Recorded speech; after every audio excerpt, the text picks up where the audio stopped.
CBDCs, the ultimate corruption of money. Y'all know what this I'm never going to join this system because this is about power and control. They want to be able to shut off and direct where you make your payments, what you can do with your own money.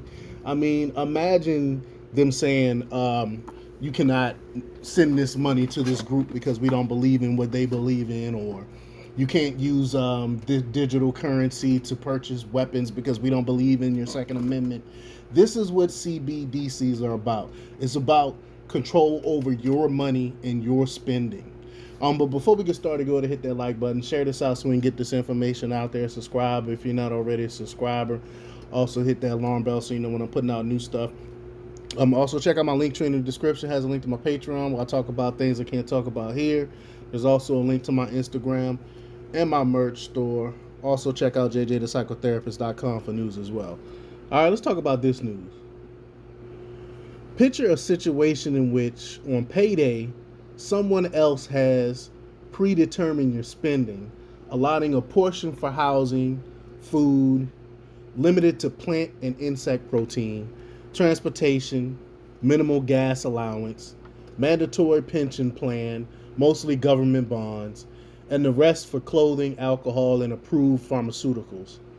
Straying from these allotments incurs high markups, and any unspent money vanishes in 3 months. This grim future might become reality due to the central bank digital currencies, which aim to salvage the failing monetary system, but also grant governments immense financial control, influencing spending habits and lifestyles. This history of money saw gold and silver as predominant forms until roughly a century ago when fiat currencies emerged. This transition has led to numerous hyperinflations and constant inflation, gradually diminishing purchasing power. In response to the inherent flaws of fiat, governments are seeking to reform monetary systems by replacing current currencies with CBDCs. However, CBDCs don't fundamentally alter the nature of fiat money. Instead, they grant governments even more power, which could exacerbate the erosion of citizens' purchasing power. To enslave a society effectively, one can undermine a currency's role as a store of value and a medium of exchange. Fiat currencies have long ceased to be reliable stores of value due to inflation, fostering citizen reliance on the state.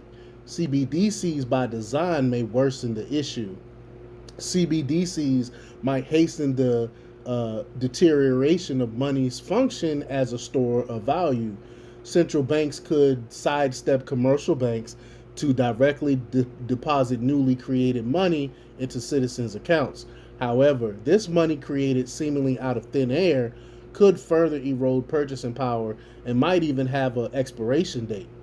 Money's role as a medium of exchange is vital for economic freedom, and CBDCs pose a threat by centralizing control, allowing authorities to easily censor transactions. China's advanced CBDC program illustrates this trend, potentially leading to a cashless society under full state control. Around 130 countries, representing 98% of global GDP, are exploring CBDC programs. Some nations have already introduced digital currencies, while others are at various stages of development or research. In the U.S., the Federal Reserve is exploring the potential of CBDCs, while opposition is growing, and I'm part of that opposition. In the European Union, efforts to introduce a digital euro are advancing. The UK is considering its own version of a CBDC known as the Britcoin, prompting public concern over government control and limitations. To counter the risks associated with CBDCs, individuals can stay informed, raise awareness about the threats, and educate others about the downside of state-controlled money.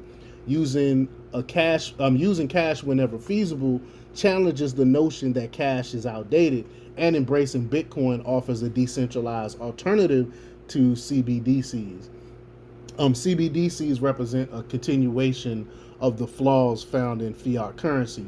The government's pursuit of CBDCs pose a threat to personal freedom and economic stability. And to escape this impeding danger, supporting organic Bitcoin adoption could provide a way of the current monetary predicament. I think we need to stay away from CBDCs unless you want your money controlled by the government and want them to tell you what you can and can't make purchases on. But let me know what you think. Leave your comments down below. Like, share, and subscribe. And check out jjthepsychotherapist.com for the latest in news. Until next time, peace.